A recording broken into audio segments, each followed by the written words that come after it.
Assalamualaikum warahmatullahi wabarakatuh. Baiklah, kita akan melanjutkan sesi implementasi kurikulum 2013 terkait penyusunan rencana pelaksanaan pembelajaran atau RPP. RPP adalah rencana kegiatan pembelajaran tatap muka untuk satu pertemuan atau lebih. RPP dikembangkan dari silabus untuk mengarahkan kegiatan pembelajaran peserta didik dalam upaya mencapai kompetensi dasar.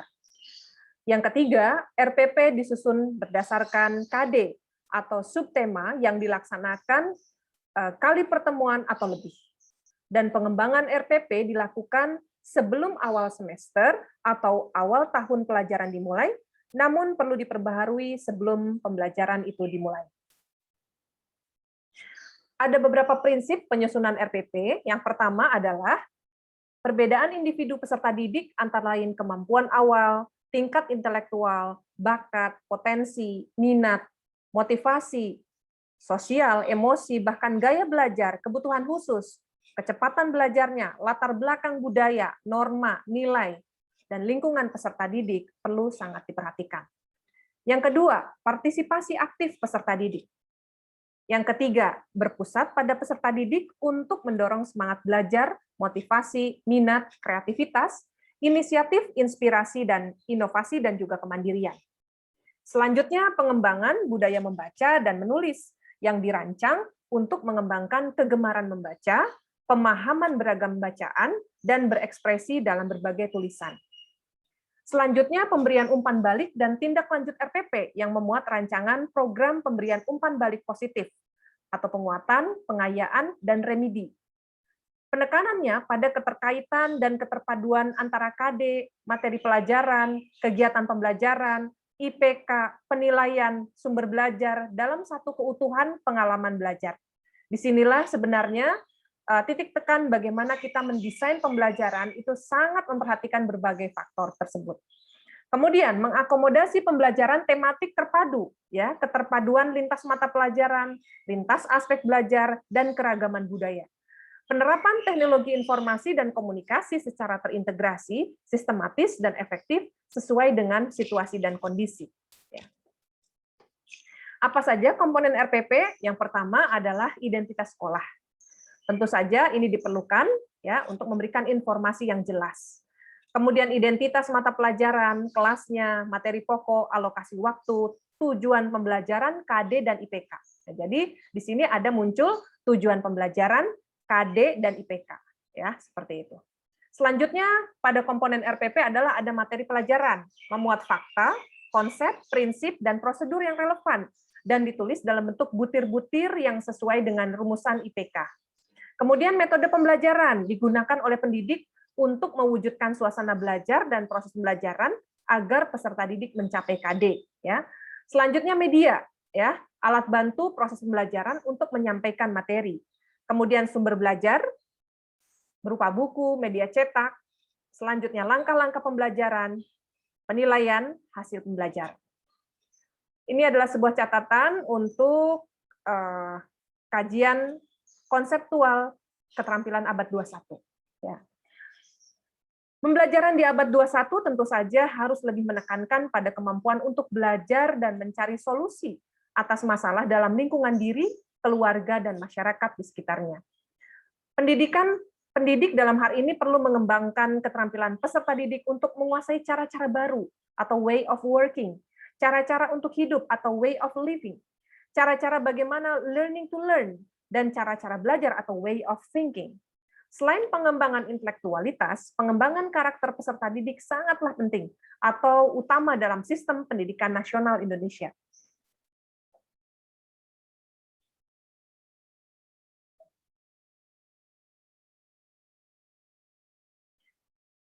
Nah, ini adalah kualitas karakter, kemudian ini adalah kompetensi, dan kemudian ada komponen literasi dasar. Ya.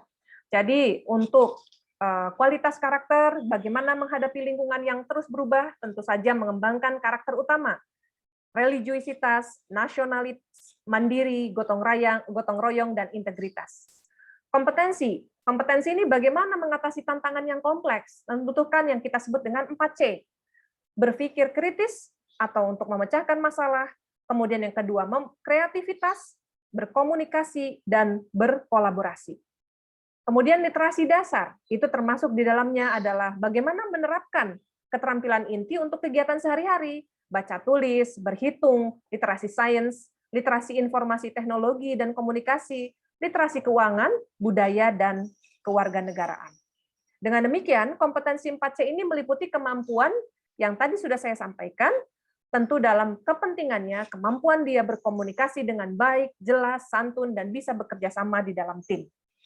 Nah, ini adalah format RPP. Ya, ini yang seperti tadi saya sampaikan. Ya. Kemudian penyusunan RPP diawali dengan menentukan KD3, kemudian memilih KD4 yang relevan. Ini untuk mata pelajaran non-PAI, ya, untuk non-PAI dan PKN. Selanjutnya menentukan sikap spiritual dan sikap sosial yang relevan dengan KD3 dan KD4. Ya. Ini di sini, lalu diturunkan IPK-nya. Nah, di sini IPK-nya, indikator KD3 dan ada indikator KD4, ini dikembangkan. Pada setiap KD dikembangkan indikator atau penanda. Jadi indikator untuk KD3 dan KD4 dirumuskan dalam bentuk perilaku spesifik atau yang kita sebut dengan KKO. Kemudian indikator dapat dilengkapi dengan muatan nilai dan sikap yang gejalanya dapat diamati sebagai dampak pengiring dari KD3 dan KD4. Nah, ini adalah contoh kegiatan pembelajaran berdasarkan Permendikbud nomor 22 tahun 2016. Jadi dalam kegiatan pendahuluan, ya, guru wajib menyiapkan peserta didik secara psikis dan fisik. Memberikan motivasi, ya, kemudian mengajukan pertanyaan-pertanyaan yang mengaitkan pengetahuan sebelumnya, menjelaskan tujuan pembelajaran atau KD-nya, dan menyampaikan cakupan materi. Selanjutnya kegiatan inti. Ini di sini ada aspek sikap, ya. Proses afeksi mulai dari menerima, menjalankan, menghargai, menghayati, hingga mengamalkan. Dalam arti proses belajar tentu saja merupakan sebuah proses interaksi yang positif, di mana ketika guru menyampaikan, siswa menerima sebagai sebuah proses yang dianggap sebagai suatu proses pembelajaran yang penting untuk dirinya dan juga bagi guru terlaksana sebuah interaksi yang positif. Yang kedua adalah pengetahuan. Pengetahuan dimiliki tentu saja melalui aktivitas mengetahui, memahami, menerapkan, menganalisis, mengevaluasi, hingga mencipta. Untuk memperkuat pendekatan saintifik, termasuk tematik terpadu dan tematik, sangat disarankan untuk menerapkan belajar berbasis penyingkapan atau penelitian, atau yang kita sebut dengan discovery dan inquiry learning. Untuk peserta didik yang menghasilkan karya kreatif dan kontekstual, dia disarankan untuk menghasilkan karya berbasis PBL, ya, atau project based learning. Keterampilan diperoleh melalui kegiatan mengamati, ya, scientific approach, ya, menanya, mencoba, menalar, menyaji, dan mencipta. Jadi ini adalah kata-kata kerja yang bisa Anda fokuskan untuk aspek keterampilan. Untuk mewujudkan keterampilan tersebut, perlu melakukan yang kita sebut dengan pembelajaran yang menerapkan belajar berbasis penyingkapan, yaitu yang tadi saya sebutkan adalah discovery, inquiry, dan project-based learning. Sebagai kegiatan penutup, seluruh rangkaian aktivitas pembelajaran dan hasil-hasil yang diperoleh secara bersama tentu menemukan manfaat langsung maupun tidak langsung. Kemudian memberikan umpan balik, dan melakukan kegiatan tindak lanjutan dan menginformasikan rencana kegiatan pelajaran untuk berikutnya. Ini adalah rangkaian penyusunan RPP. Jadi kita lihat, ya, di sini bahwa bangunan RPP itu diawali dari silabus, ya. Silabus ini akan mengarahkan kepada sebuah proses pembelajaran, dan di sini di dalamnya terdapat materi, ya, secara global. Kemudian penurunan IPK. Ini atau yang kita sebut dengan indikator pencapaian kompetensi itu diawali dari KD KI 3 dan KD KI 4, ya, di sini. Dan kemudian ada KD KI 1 dan KD KI 2 yang akan memformulasikan IPK. Nah, ini juga sama, ya, indikator. Nah, kemudian materi juga di sini diperkuat oleh beberapa IPK, ya, jadi terwakili dari IPK ini sendiri.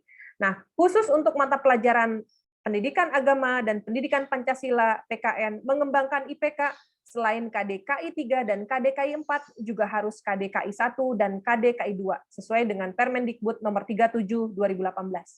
Jadi khusus untuk selain mata pelajaran tersebut maka pengembangan diarahkan kepada pengembangan KD KI3 dan KD KI4.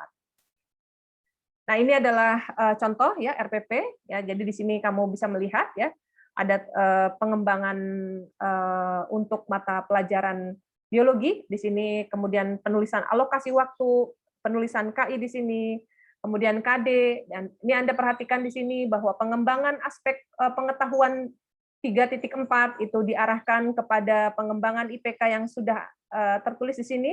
Kemudian di sini pengembangan IPK 4.4 ini pun dirumuskan dalam IPK 4 juga keterampilan.